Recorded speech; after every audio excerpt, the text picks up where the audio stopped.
Hi guys, so it's me, and first off, I know I don't need to apologize for any of this stuff, but I'm going to just to get it out of my system. I'm sorry about this mess. It's just anybody else's bedroom, like the messiest room in the house all the time. I don't know, I clean it like daily and then it just like stuff clutters. Wyatt's also screaming in the background because it's bedtime here, and John is being nice enough to get them all ready for bed while I make this quick video because I'm exhausted and just need to like lay down because I feel like I'm getting sick. Wyatt is just getting over lung illness thing, and I am just feeling so run down, and I, as you guys know, can't really afford to get sick right now, so I'm exhausted. It's the end of the night. Like I said, it's like 9 o'clock at night.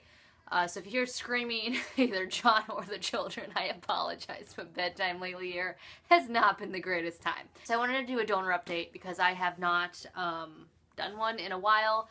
Yes, I've done some videos related to the egg donation process, but I feel like there are some things that I need to address, and also I feel like there's a lot of stuff going on that, you know, to keep you guys properly informed and updated that I should do. So, a lot's going on.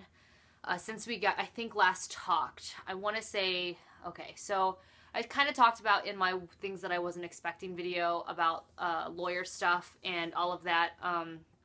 We have, like I said, talked to our lawyer, and I want to just verify, just for informational reasons, I'm going to talk about money in this video. And I know Lisa is doing a video of her own talking about how much everything is costing and kind of incidentals and stuff that she wasn't expecting as well, because if you know anything about the medical field, you go in thinking that it's going to cost something, and then it doesn't matter what kind of procedure it is or whatever, it's like thousands of dollars more. I know John went in for a knee surgery. I'm going to digress for a second, but he went in for a knee surgery, his ACL repaired, and, you know, we asked for kind of like a roundabout number, just how much it would kind of cost, so that we could, you know, get ready for the impact of financial strain it was going to put on us. And the number was actually like twice as much after everything was said and done. And so it's just like, that's kind of how I feel like medical service ends up being. And I don't really understand why, but at the same time I do. Like, I understand that stuff happens, people are different, this and that. But, you know, that's kind of what's happening here. Lisa and Bill are just getting hit with so many different things that they weren't thinking about or, you know, expecting, just like, you know, just this process is just, it's always ever changing. So again, she'll address that in her videos, but I just want to like real quick say that there is going to be money talk in this video from our aspect, just so you guys know. I just feel like I need to say this stuff because I've had a lot of people ask me questions and just assuming things, not mean by any means. It's just been out of pure curiosity, like in my real life and also online. Just kind of curious questions about how the financial stuff is all handled, and I just kind of want to address that in this video because I feel like a lot of you guys were maybe, if you didn't watch our first original video that we did, or you haven't watched all of them up until now, maybe a little bit confused as to how this process is really working. So we talked to our lawyer. Our lawyer is being paid by Lisa and Bill. We are not covering her expense at all. She is our lawyer though, and is looking out for our best interest.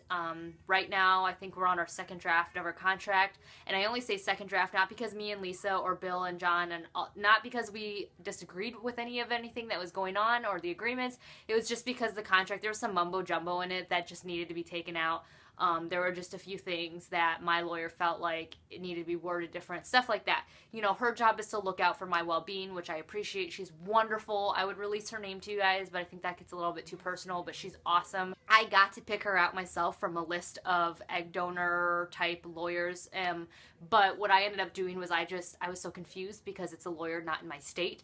So I had Lisa's lawyer just kind of give me a few suggestions of who to call, and I called the first one, and she was awesome. So we are on our second draft. Basically, Lisa and Bill's lawyer sent us a copy, and then my lawyer reworded some things, and as you guys saw in my last video, we kind of changed some stuff about John taking his PTO days instead of doing that, just taking time off and being reimbursed wages. Again, I'm talking about money. This is really uncomfortable for everyone involved, so please don't, like, just try to bear with me because talking about money in general is really difficult, but then when you're talking about money between friends, it gets even more complicated. You're going night-night. I love you. Mwah. Night-night. Say night-night? Can you give Mama a night-night kiss? A night-night kiss? She's like, but I want to be in the video. Do you want to give Mommy a night-night kiss? She's like, I want to be in the video. Night night. Mwah. Good night, Night Mama. night. Bye-bye. Bye bye. Night night. Night-night. Okay, so from here on out, I should probably stop yelling because they're trying to go to bed. But like I was saying, it's always difficult talking about money, especially when it's between friends. So might get a little bit uncomfortable for people. But like I said, I'm not doing this. I'm doing this purely just to have information out there for people who are considering doing a known donor egg donation. So I feel like this is really important because this is a huge aspect of it as well. So Lisa and Bill are paying for our lawyer. Where was I? I got so confused after Kai. Okay, so yeah, so we changed the wages reimbursement part of it too because neither Bill or Lisa or John or I even thought, you know, for that to be part of the arrangement until our lawyer was like, this is what happens usually in unknown egg donorship, and this is what I usually suggest for known egg donation as well. And her reasoning behind asking for them to reimburse John's lost wages wasn't necessarily because, oh, they owe that to us. It was more because I love my lawyer for this reason too. She specifically said, we want to write this contract in a way that makes sure that your relationship right now is as strong in 5 years as it is now. And so by making the contract in a way where everybody's happy and there's no confusion or uncomfortableness, like John maybe not resenting, but, you know, being stressed because he's using all of his pay time off, you know, to make all that go away, she wrote out the contract in a way that that would not happen. You know, she really understood how much we were valuing our relationship, and so she was really trying to protect that as well as protecting us. So, you know, after we mentioned it to Lisa and Bill, we didn't wait for our lawyers to get involved. I FaceTimed her. I said, listen, this is what's going on. How do you feel? Because, you know, if we can't be open about all of this, it's just not going to work, you know? So, you know, and they, like I said, none of us really have done this ever before, so that hadn't even crossed their mind, and they were happy to do that. So, so yeah, that's happened so far since that. So John doesn't have to take any of his PTO time off. He took 2 days off, but we're not asking for that to be reimbursed because, you know why? Like I said, we're doing this to help Lisa and Bill save money. And that brings me to my next thing. A lot of you guys actually thought that I was being paid. I was a paid egg donor. I am not. I am a known egg donor. And I guess there are some known egg donors that do get paid, but I'm not accepting payment for my donation. I am honestly just doing this because I want to help them have kids. And so we are not being compensated in any other way but like reimbursement for like John's work, time loss, and like my medical expenses, but that they're because of the donation. Like I'm not being paid or compensated other than that. So I just wanted to make that very clear because I guess some of you guys were under the impression that I was being paid. So I felt like it was important for me to mention that because a lot of you guys were under the impression, and not in a bad way, but you just were under the impression that I was getting paid, and that's not the case. That is part of the reason why I've had to do so much work on my end in regards to coordinating everything. I talked to somebody who did go through the egg donation process with an unknown egg donor, and she said that if you go through an agency, and my lawyer said the same thing, if you go through an agency, they deal with all of the stuff that I'm dealing with instead of me having to deal with it. But since we aren't using an agency for the egg donation, that's what's saving Bill and Lisa money, and also not having to pay for the unknown egg donor in general. So, so, you know, after hearing that, it kind of was like, okay, now I understand. Now I'm not so like confused as to like, why am I having to like find all these places and do all this research? I thought I just was gonna donate my eggs. And I don't mean, like I said in my last video, I don't mean to say that in a whiny, complaining mode. It was just, it threw me off to have to, that I had to be in charge of so much stuff because it's very stressful, you know, it's very stressful because I feel like there's a sense of pressure now, not only to like give good eggs, but to like make sure I can find a hospital or facility that will do same-day blood testing by 3, or work with this clinic, or, you know, do an ultrasound on this date and get blood drawn on this date. You know, it's just a lot of pressure because if I fail or if I'm not like keeping up with it, like the whole process gets like stopped. You know what I mean? So, so yeah, so if we would have gone through an egg donor agency and a broker, they would have dealt with all the money stuff and all of the like coordinating and all of that. But anyway, so yes, so I'm not being paid for this. I think that's all the awkward like money talk that I was gonna do in this video. So back to the update. Since I last talked to you guys, another thing. Okay, night. Another thing that's happened since I last talked to you guys is that I did receive part of my drugs. I received a Lupron vial, a bunch of syringes. Like, I'm talking tons of syringes. I'll show you guys the full package after I get all of my drugs in. I'll make a separate drug video. I sound like such a terrible drug video.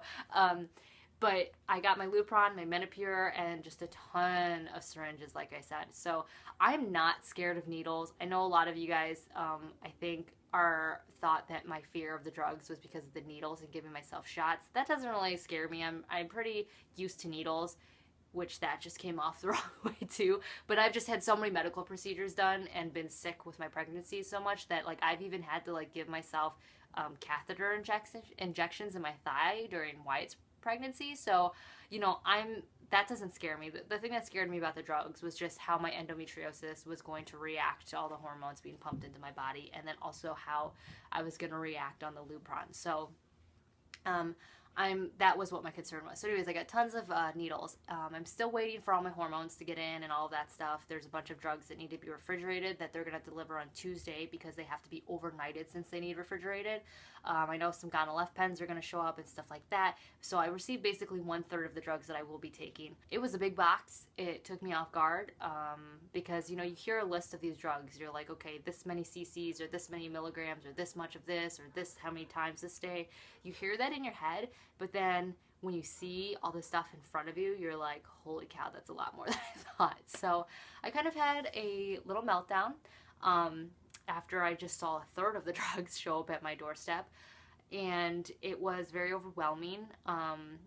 And it didn't help that I had a lot of people telling me to, like, be careful about this drug because of this or this or this. And I'm not mad that they were doing that. I totally understand, and it, like, really is an honor that people care about me enough to write that to me and to be concerned for my well-being. Like, I'm honored and totally just, like, overwhelmed that you guys are just so supportive of me in this and, you know, worrying about me like that. But it freaked me out a little bit. So I went to my mom, of course, and started texting her. If you followed me on Instagram or Facebook, I posted kind of a small bit of our conversation, but I started crying and kind of melting down and, like, questioning not if I should be doing this, but what am I sacrificing to do this? You know, you guys are, a lot of you are concerned about, you know, the fact that I'm giving up an egg, but that doesn't really concern me as much as my well-being to my family physically. So I started kind of worrying. And again, I wasn't having, like, resentment or wavering feelings. It was just a holy cow, like, I'm getting scared type of feelings. And so I text my mom and I was like, Mom, am I gonna die? Like, is this gonna kill me? Is this gonna ruin my life physically, you know? And she said, first she said no, you know, being on Lupron for that short a time is not gonna, you know, give me long-term effects, this and that. And honestly, I don't know if I've told you guys this before, but I was on Depo for 6 months, and the next step after Depo for my endo was gonna be Lupron shots anyways. But the Depo worked for me, so I didn't have to go there. So, you know, it was gonna be in my regimen at some point in my life, probably before having, like, a hysterectomy.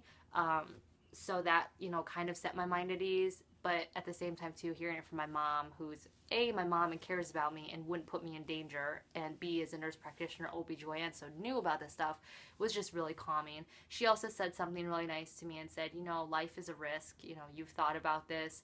And basically she was just like, you know, having a friendship is a risk, you know, driving in our city is a risk, you know, life is just full of risks, and that's just it. And this is just a risk, and I'm taking it to hope that it can better another person's life. So so that really chilled me out. This happened, like, I think a day or two ago, but it's just been overwhelming, and I feel bad talking about this kind of stuff. And I know I've gotten a lot of reassurance from a lot of you who are TTC and have already gone through this, that I'm not offending anybody, or that I'm not offending you necessarily.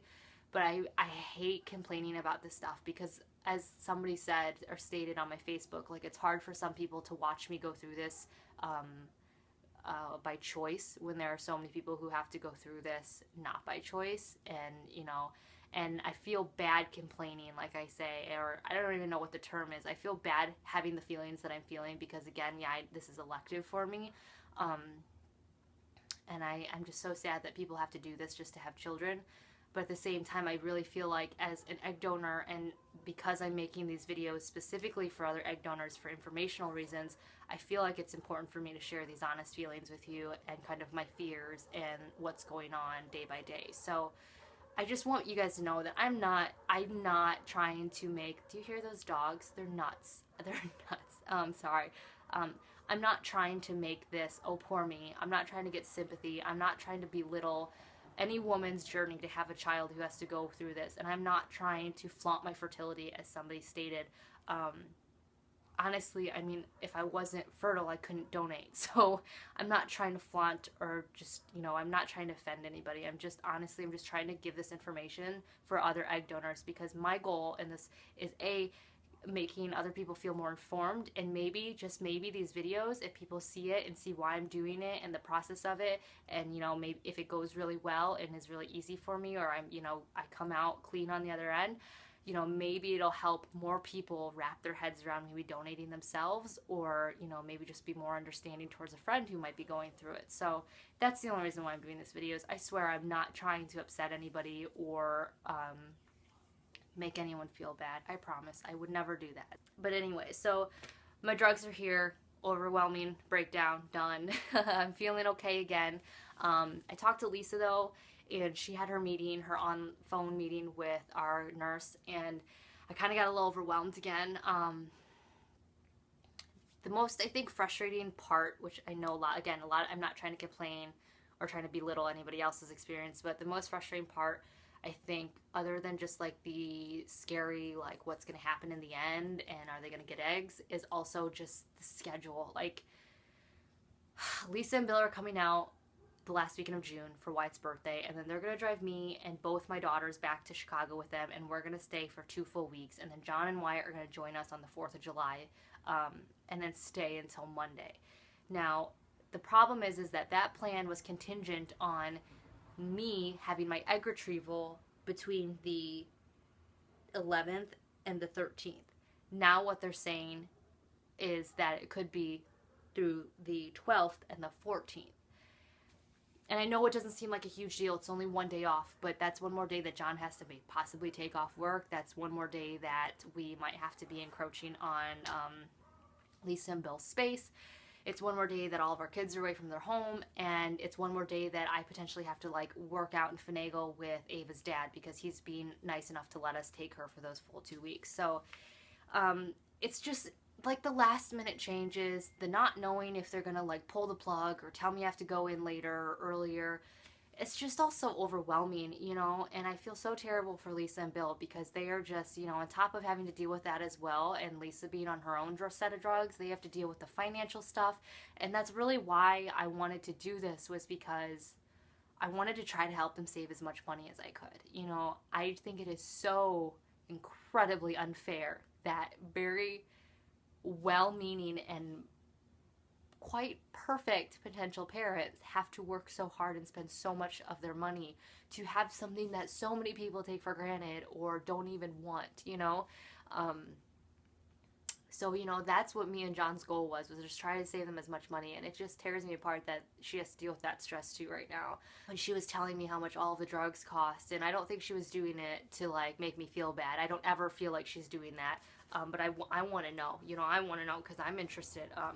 I just got so overwhelmed, you know, it's just so much money, and that was just for my set of drugs, you know, and it's just, what's really scary for me is not knowing, like, on top of the schedule, like I said, it's the outcome. Like, what if I don't produce what I'm supposed to produce? You know, like, I know my AMH level was very good. I know that I have a really good left ovary, but my right ovary is kind of a little behind because of my cyst, or whatever you call it, that's in there, you know. I know that the doctor is very confident, but like, what if, you know, and I'm trying not to be negative. I'm really not. I'm really positive. I think that this is going to work, but there is still that little inkling in the back of my mind where I just already am feeling terrible because I don't know. I just feel like I'm going to be heartbroken if this doesn't work, and I'm going to feel so terrible that like I couldn't pull through or do what I was supposed to do. So I don't know. I don't even want to think about it anymore, but I just wanted to, that's a fear. So, yeah, I think that's pretty much it.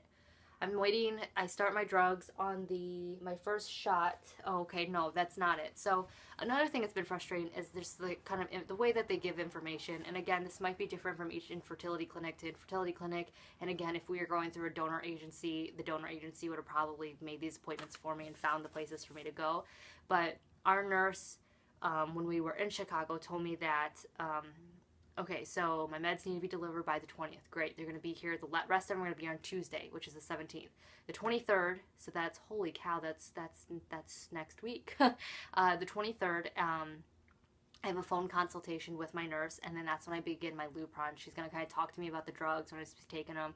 There's apparently very informational videos that I'm supposed to watch that she gave me links to, so I'm going to do that before I start my drugs. But then the next day I have to go to a specific lab to get blood work done. It's a specific FDA blood work that has to be done, and that lab is the only one that does it. So what would I have done if we didn't have that lab in my area? Who knows? Probably had to go to Chicago a week earlier than I already am. And then the next day, I thought all that I needed to do was get a same-day ultrasound, which I did find a facility to do that for me at 10 a.m. But then she called me and said that I also had to find a place to get another set of blood work done to test my hormone levels that also gave same-day results. I called around, a bunch of people couldn't guarantee same day, and she said you have to have same day, and I finally found a facility that will do that, but it's in a whole different hospital about 30 minutes away drive from where I'm going for the first one, and they said that I have to be there by 7 a.m. to guarantee that I can get same day lab results. So 24th, I will be going to one lab. Luckily, it's down the street from our house. The 25th, I will be going at 7 a.m. to a hospital that's about 30 minutes away from our house. And again, I'm not doing this to complain. I'm just telling you guys this just so you can understand kind of why I'm stressed right now. 30 minutes away from my house to get my same-day blood work done, which I did not know about until 2 days ago.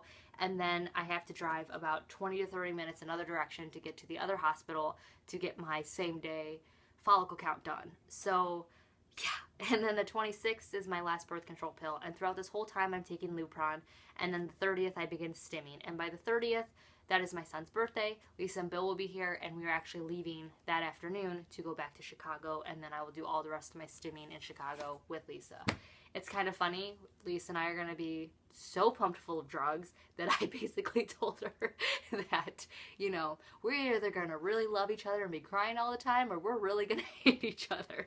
I can only imagine what her hormones are going to be like, because on this little, like, baby birth control pill I'm taking right now, I've been so up and down. We went to the Apple store today to replace my phone, and my iPad's been basically unusable because it's just broken, and it was outside of its warranty, and I started crying. I started crying to this poor Apple genius guy who just was like, I don't know what to do here. She's crying on me, you know? I started crying, and I'm like, oh my God, I had to walk away. I was just like, John, I can't talk anymore. Like, I don't know what's wrong with me. But like, that's how I'm already reacting on this little bit of hormones that I'm taking. Like, I don't even want to know what I'm going to be like when I'm stimming. So John was like, maybe I should just stay at our house with this Wyatt. I'm like, oh no, you don't. You're coming. So, it's going to be so bad for the men. I feel bad. But yeah, so I'll be stimming the rest of the time there. I think that's pretty much the only update. Hold on, my camera's dying. I think that's the only update. Like I said, Ava is going to be able to join us for those 2 weeks. I'm really excited. That takes a huge load of stress off my shoulders, because if she would have come out with us or been here, like I mentioned in my last video, I would have had to work out like daycare for her to be able to be at our house, and transportation and stuff for when her dad would come and pick her up or drop her off, and then also like the switch off was going to be weird, and I really wanted her to be able to be out there with us because she's been wanting to go to Auntie Lisa and Uncle Bill's house for a long time. And I hate that she always is left out of family things, you know? And so I really wanted her to be able to come, and I hadn't heard back from her dad, and, you know, I finally heard back from him. He said that she was allowed to come, and I just was so excited because it just takes such a load off my shoulders. Also, she's so helpful with Kaya. I know I don't show her a lot in my videos, and you guys know why. And I probably won't during this week either, so I apologize, or the stimming weeks, because, again, I have to respect her dad's privacy, but she's so good with Kaya. So, like, the fact that she's going to be able to join us just makes it a little bit easier, too, because if I'm, you know, out of commission, she can help with Kaya because it's a familiar face for her, or for Kaya to see her big sister there. So that fell into place. Like, it just feels like, Lisa and I always say it feels like this cycle is everything's falling into place. You know, we're each wearing our necklaces every day, and they mean so much to me. Like, I don't know. You know, I'm not gonna lie, like I said in my expectations video, this has been really hard, and it's getting a lot harder and a lot scarier. And, you know, Susie, Ava's mom, she sent me a very kind email that just made me feel so good, because it was at the end of a day where I was just getting so much flack from people for complaining or flaunting my fertility, which I didn't mean to do, like I said. And, you know, and she just sent me a really nice email and just told me to just take a day, because all of this stuff is so life consuming that it just can get really overwhelming. And she told me to just take a day with my family and just not think about it. And that's what I'm going to do tomorrow, which is why I wanted to do the update today. I'm going to take tomorrow and just not think about egg stuff at all, because, you know, I only have a few more days until I have to start giving myself shots. I have all my appointments that I needed to find and schedule done. Daycare has been set, you know, I've gotten that done. You know, we've talked to Lisa and Bill about John's paid time. Like, everything so far for us is set in place. So I'm just going to take tomorrow to just, like, not even think about it. Because it is so life consuming. And again, I would never change it in a million years. Like, even though this has been really hard, and it's about to get a lot harder and could probably get really hard. Who knows? You know, I don't know how I'm going to react on these drugs, or after the eggs come out, how I'm going to react, or my body's going to go back to normal or not. You know, there's so many unknown variables that, like, shit might get rough. But it's so worth it, you know? It's so worth it. And I wouldn't change it. I wouldn't change it for a million years. It's like John said it when he was kind of commenting in the back in one of my videos, like, he's not doing this for Lisa and Bill necessarily as much as he's doing it for me, because he knows how much I want to do this. And I just feel like I was meant to give Lisa my eggs. I know that sounds so silly, but, you know, I feel like I was meant to do this for them, and I don't feel like I have to. I just feel like I meant to, and I want to. So, but yeah, it's been really hard. And again, I'm gonna start crying. I don't know what it is. I feel like I'm ovulating too, and I'm like, this is impossible. I'm taking my birth control at the right times. I have my iPhone, you know, alarm set. Even when I was in California, I set my alarm back 3 hours since the China time change, you know. But I feel like I'm ovulating right now. I'm so emotional. I'm so all over the place. And I asked my mom, and she was like, I don't know. You know, she doesn't really do donor stuff. She just, you know, she's the other aspect. But anyways, where was I going? I guess I'm just, I'm so all over the place. I just feel like I need to keep telling you guys that, like, I'm just really excited to be doing this, and so honored that Lisa and Bill even want me doing this for them. And even though I might complain, or whatever the right term is for what I'm doing, or expressing how I'm feeling, and it might not be good feelings, I'm not regretting or wavering in my decision to do this, or my offer to do this. I'm very excited. It'll all be worth it, you know, if it works. And so, yeah. So I think that's all of the update that I have for you guys so far. I will update you guys. I think I'll do like a drug video. I need to call it something different. I'm going to do an infertility drug video when I get all my drugs, which Tuesday will be then. So maybe I'll update that and post it on Wednesday if I have time. But yeah, I also had somebody ask me if I was going to leave social media and YouTube and all of that junk during the weeks that I'll be stimming in my retrieval time. I thought that was a really good question, because, you know, there are a lot of negative people out there, and people that don't have the best intentions that have contacted me, or tried to contact me, or tried to leave comments, but I've deleted them, and I'm proud to say that I'm okay with that, like, whatever. And you know what? It hasn't, I've been on YouTube for now almost 3 years. Kind of used to it at this point. I think I don't want, like, one person or group of people to ruin what could be a really awesome thing for a lot of people. So I'm not going to take a break from social media. I will continue making these videos and updates for you guys until the very end, because I think it's just really important that I continue, because, like I said, I'm not doing this for any other reason but to hopefully help people who are thinking about potentially being egg donors, or, you know, known egg donors for somebody, to be more informed and to maybe feel, you know, just feel better about the situation. You know, say somebody is in the middle of an egg process and is just so overwhelmed, maybe they can come to this video and see, okay, this is normal and it'll be okay. So I am going to continue vlogging and doing all of that stuff. I haven't really decided how I'll be doing my updates, because I don't know how I'll be feeling. But no matter what, I'll update on Instagram and Facebook and my blog as much as possible, and I'll try to do short clips of video on YouTube as well. So I don't know, I can't promise what the quality will be since I won't be at home, but I will try to keep you guys as informed as possible. just pray, you know? If you don't pray, maybe throw some just good energy out there. It's just really overwhelming and scary. You know, I feel like there's so many variables going on right now, and I just really hope it goes well for both Lisa and I, because, you know, not only is my health kind of in jeopardy, but so is Lisa's. You know, she's pumping drugs into her too, and I just really hope she has a baby. And I had somebody ask me, like, why? My friend asked me, why are you doing this? Like, what do you get from this? And it's just like, isn't it just nice to be nice? Like, I get a really good feeling. Like, it's like a drug to me to see people happy. Like, you talking about drugs. I swear I'm not a drug addict. It's just nice to see people happy, you know? And if I can make somebody happy, like that happy, like, I think it'll be pretty cool. So, that's why, you know? That's why. So, that's pretty much it. That's my update. Sorry if it was kind of all over the place. I just felt like I needed to address certain things like that. And, yeah, I will talk to you guys all in my next video.